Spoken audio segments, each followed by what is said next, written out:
Hello, everybody. I could have named this video 25 different things today. It's difficult to decide, but this video today will have a little bit more meaning than your typical video. So thank you all for tuning in. And yes, things are changing very fast in the world. And some things are kind of deeply alarming, but this one's called fake jobs, real Bitcoin. Could we be on the cusp of triggering massive game theory for Bitcoin? We'll dig into that too. And it makes me think about Triffin dilemmas and other areas too, which you might dig more into tomorrow, depending on the day. Getting very close to my IA9 too. That should be cooked. Hopefully this week. And disclaimer, this is not financial advice. And shout out to everybody on Patreon. And the mods in the chat, this is from Willet. Patreon member here, one of my best investments so far. Hopefully not. Hopefully you're making better trades than being part of Patreon, but thank you so much for being here. Let's get into the ugly news first, and a big shout out to TND Taz, Sean Donnelly, K8. You guys rock. This is the ugly news. Prepare yourselves. Unlocks are pretty wild this week. Some very, very big unlocks. Aptos, 2.2%. They're like every week or 2 weeks, there's an unlock there. Stark, 6%. Say, 1.2%. Arbitrum, 2%. Velo, 14%. Cato, 3.2%. And Optimism, 7%. The layer twos continue to bleed. Now, one of the key stories that I do want to talk about, because I've made countless number of videos, and you've heard me say BLS, BS many times over the years. And here we are, vindicated. This is a chart showing the actual job revisions, okay? I always said that the BLS is BS. They share lies, but it's not the only group sharing lies. The media does that all the time. And I'm beginning to see things kind of unravel across the globe. I'm kind of going to go off on a little tangent here, but some people still aren't aware of what's going on. We got some terrible news out of New Zealand and how the leadership there did things differently to the people, and that's just wrong. Society needs to stand up and be more vocal about some of the stuff that's going on in the world, because we cannot be lied to anymore by governments and by government agencies and by the media. We need to have the truth. And some people still believe the media. And if you say something that goes counter to what the media is saying, they think you're terrible. Okay? So we need to really stand up and really do our research and understand where the truth lies, or else the world is going to spin out of control and the fourth turning will be here before you know it. So be careful. Anyway, back to this job market chart. Sorry about that little rant there. Back to this job market chart. Again, nearly 2 million phantom jobs that were added were now erased. Basically, nothing happened on the job market in the US since 2023. And now we face the crazy impact of AI as well, all at the same time. So if they didn't happen during what was supposed to be an okay economy, what's going to happen over the next 2 years? So either the Bureau of Labor Statistics is either utterly incompetent or they're running a PSYOP. You tell me which one. I'd like to know. But now Jerome Powell, who is always late and always wrong, has been depending on these statistics. He said as recently as a few weeks ago, the labor market is solid. That is a complete lie. A complete lie. So again, is he a PSYOP as well? Like little average people like me can see this as clear as day. And I talk about it for years on the internet. All right. They don't see it. So what's wrong? I'm not an oracle. I can't see the future, but I can understand basic data. Anyway, enough of that. Things are going to get strange out there. And other terrible news too. Trillions. This debt is runaway madness. Shout out to Charlie B. Literally, the debt ballooned 1.2 trillion in just 8 weeks. That is $80,000 in more debt per the taxpayer in the US. By the way, only about 50 million people pay any form of real tax. So if you pay $100 in tax or $3,000 in tax, I don't include it a year. Okay. It's the rest of the people holding this bag. And remember, 350 million people in the country, 50 million taxpayers, and the debt is exploding. And at this rate, by the way, at 37.4 trillion, we'll be at 40 trillion before Christmas. It is just accelerating. And we'll show in a few more exponential curves today as well, because they're difficult to wrap your head around, but it's important to know as well. debt is exploding and they need a solution for it. And guess what? I'll get to another story where the Russians actually think they see the solution, but it's not good for them. It's a very, very bizarre world. I mean, crazy stuff happening out there. It makes your mind melt and keeps you awake at night. Let's get into the bad news. This one, there's still so much kind of infighting between Bitcoin Core and Bitcoin Knots. I always think of it, I actually get it confused because you'd think spam would tie up the chain in knots. So your brain automatically thinks pro spam is the knots team. It's not. The knots team is pro money, keeping it clean, keep the monkey JPEGs out of there. But Samson Mao and Adam Back have been critical of Bitcoin's Core's permissiveness towards data spam, like JPEGs via Taproot inscriptions and all that type of stuff. And they want proper management of this chain, proper development. I won't go into it here, but Samson really was very upset. He said he wants the Bitcoin devs to do things professionally and do it quietly, but don't have fights online on Twitter and everything else out there. You know, you're supposed to be running this for a reason. The devs are supposed to be the stewards for the chain, not ones kind of virtue signaling and trying to get their own agenda filled, etc. So there's a lot of heat there. I wish it would all go away. People would do the proper thing. Bitcoin is the best store of value out there. It should be the best form of money, and therefore the code base should support that as well. It's so funny. People are afraid to make a stance. Anyway, let's get out of the bad and the ugly news. Let's get into the good news. This is always the exciting. I like to get the ugly stuff out of the way so we can be happy for the rest of the video. This is where we are.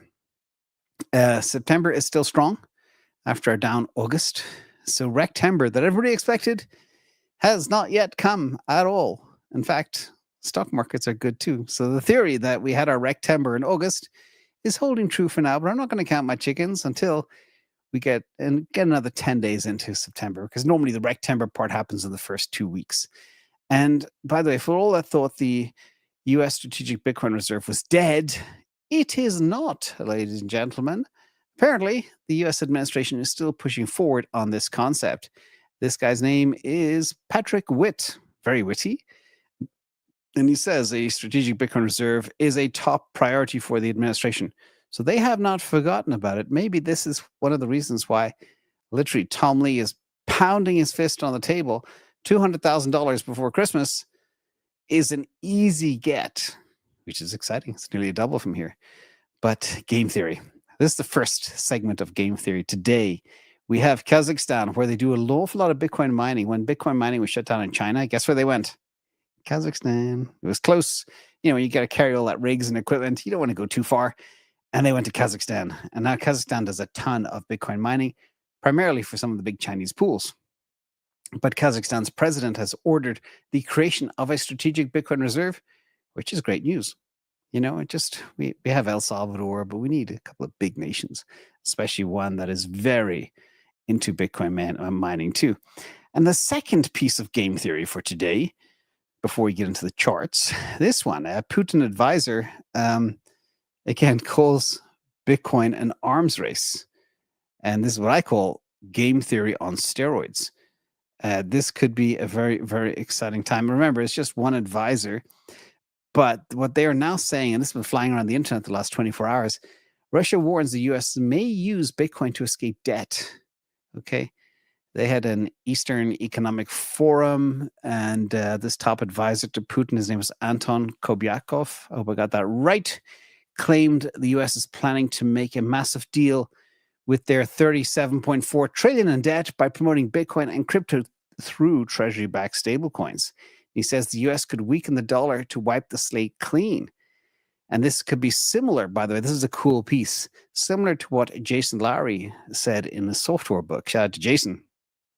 And basically, a Bitcoin buying race could protect themselves from US financial moves and hopefully could bring peace on earth, which we need some of, everybody. That'd be awesome. I believe if everybody had Bitcoin, everybody would be happy. The people that don't have it aren't happy. And when people aren't happy and they're bored and they've got nothing to fulfill their lives, they cause troubles. So let's try and make everybody happy and make the world a better place. But this is interesting. This is similar to what happened in the 1930s, 1970s with money wiping the slate clean, aka Great Reset, aka Fourth Turning. It has many different labels. Let me know below if you want me to dig into that tomorrow, or do IA9, if you know what that is. The AI9. Now I'm calling it the IA9. It is heavy, heavy, heavy in the IA. AI, IA.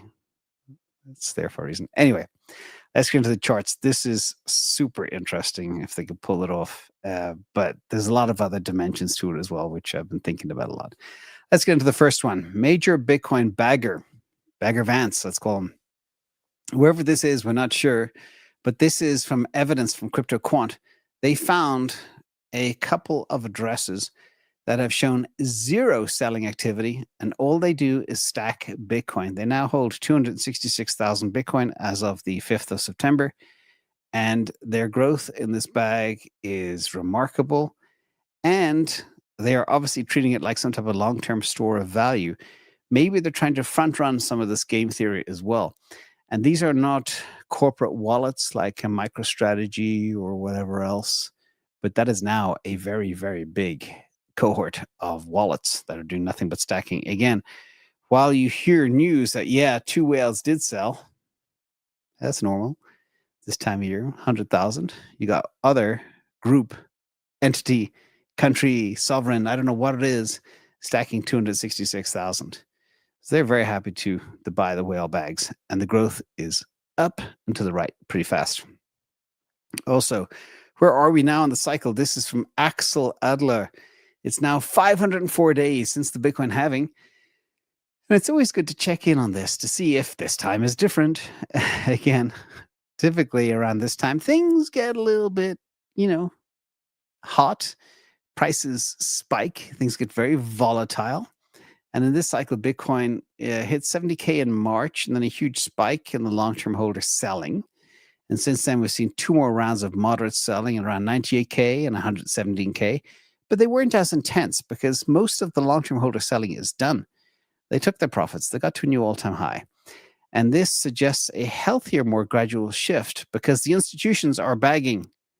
BlackRock is steadily buying.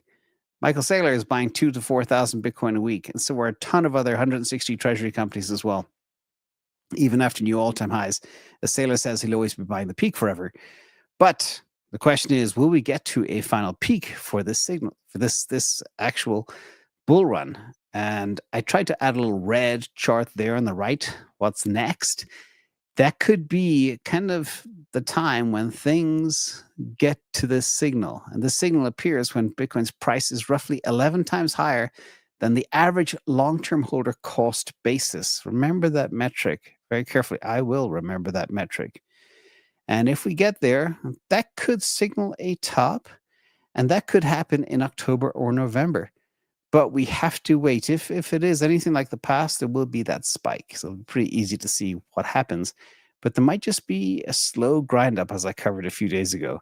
Slow grind to $1 million that will take another 5 or 6 years. Who knows? Let's check in on the money. Global M2 just hit another new all-time high. And yeah, Bitcoin price is down. So yellow is global M2. And the Bitcoin price is there in blue and orange. Just a little bit of a dipperoonie right now on the daily chart. But I do expect this to come back up. And this takes us to kind of an interesting thing of what's going to happen next. What are the expert price targets for Bitcoin? And how does that correlate to global M2 with price? Maybe the analysts are using this chart to determine the actual peak of Bitcoin. Not sure. Not sure at all. Let's talk about fear and greed for crypto. It's pretty much the same as it was last week. I think it was 49 last week, 48 today. And crazy. Bitcoin over the last 7 days, crypto over the last 7 days compared to Bitcoin. Solana beat Bitcoin and ETH by 9 and 10% respectively. Hype beats Bitcoin and ETH by 21 and 22% respectively. So we're seeing now the stuff that we expected, the trickle-down effect. It goes Bitcoin first, the mothership, then it trickles down to Ethereum, and then rotation out of Ethereum happens and it goes into the other coins. We are seeing all the traditional action happening. It's undeniable. But let's dig into some more numbers. Let's look at the actual performance. Bitcoin, believe it or not, is only down 1% from exactly a week ago when I did it at the exact same time. I try and make it at around 1 p.m. Pacific every Tuesday. Sol is up 9.6% for the week, and ETH is down, but pretty much the same as Bitcoin. Those two have been stagnant. But let's check in, first of all, on the options action to see exactly if this is still bullish. And when we analyze the strike activity, we have still very large call clusters. They're the green bars, 90K, 100K, 110K, 120K, all the way up to 240K. But the largest cluster is still at that $140,000 mark. People haven't taken those off the table. Put activity, 105K, 110K, not too much, pretty muted. And call versus puts, an awful lot more calls than puts are being bought, which is bullish. Now, a couple of other things too is when you look at this chart, especially the total intrinsic value curve, the blue rises sharply beyond 160K, showing where upside exposure gets very profitable, but it's a long shot bet. So we don't know. And then max pain is like 110K. We are exactly, let me get the price as we speak. Bitcoin, it's just like $1,600, a little bit of a octa spike as we speak. Bitcoin up $600 since I started. But that's where we are. Still bullish. Still people hoping for 140K. Could it happen? I don't know. Let's check out the Bitcoin year-end price targets for all the experts. And the reason this triggered my interest, I was listening to Saylor yesterday on CNBS. I know. It was just Saylor. If you hear Saylor talk, I kind of tune in and listen. And he's as bullish as ever. And it's sometimes very calming when you listen to him. It's like a therapist. He's like, is everything going to be okay, Michael? Yeah, everything's going to be fine, of course. But he talked about all of the analysts that look at MicroStrategy, and he said all of their targets are above 150K. Let's check in on that as well. That piqued my interest. So he is correct. When you add up all of these analysts, the average target price for Bitcoin is $156,000. You got Barclays at the low end. Shout out to the English, 116K. You got a bunch at 150, 160, all the way up to 200,000 and 210,000 from Max and Bernstein. 200K is interesting, but they tend to be hyper bullish. But either way, it's always good when you see this 156K, which is almost perfectly confluent with the 165K global M2 target. Could we hit 150K? Based on these experts and based on global M2, possibly. Based on game theory, perhaps. If, as the voice said, if the US does embark on an SBR and start stacking Bitcoin, that is going to trigger global game theory. And then it's seatbelt time. And shout out to Mr. Salinas, Senor Salinas. Ricardo says Bitcoin will 8x to 1 million very shortly. And this guy, when you hear this type of hyperbolic stuff, it can get people very excited. But, he's spoken a lot about Bitcoin and what it would do over the last couple of years. I've been listening to him, and he's normally pretty right. So sometimes these big money players very close to big governments, they hear things. Maybe the reason why Michael Saylor's been smiling since November, I don't know. Maybe they know something's going on. Maybe that game theory will kick in. Maybe going back to Russia, maybe they know what's going on too. Maybe Kazakhstan knows what's going on too, and they're trying to front run it. I don't know. Either way, it's going to be fun to watch. So let's hope Ricardo is correct. Hope he's well. Let's look at money flows too. This was a bizarre analysis from last week. We shed 352 million last week, and volumes took a dump, down 30%. But year to date was huge, nearly $40 billion. The goal was to have at least $40 to $50 billion annual inflow for these products during the year in my 2025 forecast. That'd be about 10 billion above last year's target. But let's look at flows by asset. That's where the real juice comes, okay? Despite the outflow, Bitcoin's did it over $500 million of inflow, 524. Ethereum, nearly $1 billion out, which erased the entire month as well. So 902.4 million out. And then what else do we see? Other things, XRP and Solana continue to see steadily weekly inflows. Solana is now in its 21st week of inflows. totaling $1.2 billion, and that's about to go next level as well. XRP saw $1.2 billion as well over the same period. So they're kind of matching neck and neck. What people are doing with XRP, I don't know, but there's many things in markets I just don't understand. Let's talk about Altseason. We are truly heading into Altseason. The data says that too. We're spiking up 59, a little bit away from 75, but when you look at the data, the motherships show it. Bitcoin, again, over that's the last 90 days, not 30 days. Sorry about the title. Last 3 months, Bitcoin has been flat. It has gone nowhere in 90 days. And Solana in that same time frame is up 31%. Ethereum up 50% over the last 90 days. Hype up 24%. Sui down 1%. Crypto.com up 149%. And some of the other names I don't even know. I don't look at things like Pengu and stuff like that. So I don't play in that space. I tend to be very focused. So that is interesting. And speaking of Solana too, we have huge roadmap of developments coming to the wire. This is from Brendan Watt. Solana's new consensus model is now super fast. Its finality is faster than all other layer 2s and layer 1s out there. That's it. Game over. And this one now is doing 40,000 transactions per second running Alpenglow without requiring a single sequencer. And this is running across 50 nodes across Japan, USA, UK, Germany, Netherlands, and Australia. Very fast. There we are, 40,000 TPS now running. Okay, 50 nodes running this validator. And it's working, which is good. Now, other good news for crypto. It just keeps getting better and better. It's from Ash Crypto. Nasdaq files with the SEC to enable trading of stocks in tokenized form. What does that mean? Well, to me, that means a couple of things. One, Nasdaq will be running 24/7, and they'll be able to do that because it'll be on the blockchain. Second of all, they'll need some type of technical support to do that. There's only one chain since 2019 where their vision was to be able to replace the Nasdaq, and that is, yes, begins with S. I'll let you guess the rest. And Sol Treasuries, the S, are bag 400,000 Sol in the last 24 hours. Obviously, big moves are being made. They were pulled from Binance and deposited straight into Camino for staking rewards. Okay, so not just SSK, the REX Sol ETF, is getting staking rewards, but the treasury companies are looking forward to that 8% juicy reward as well. And this could be part of the sucking sound that you're seeing $1 billion out of Ethereum, ETFs into something else. I don't know. Can't track exactly where it moves. Let's talk about stocks for a second. Fear and Greed 51, like Crypto 49, very similar. They're back in line with each other compared to last week. And stocks over the last week as well. Amazon up 6%, Apple up 2.4%, Nvidia down.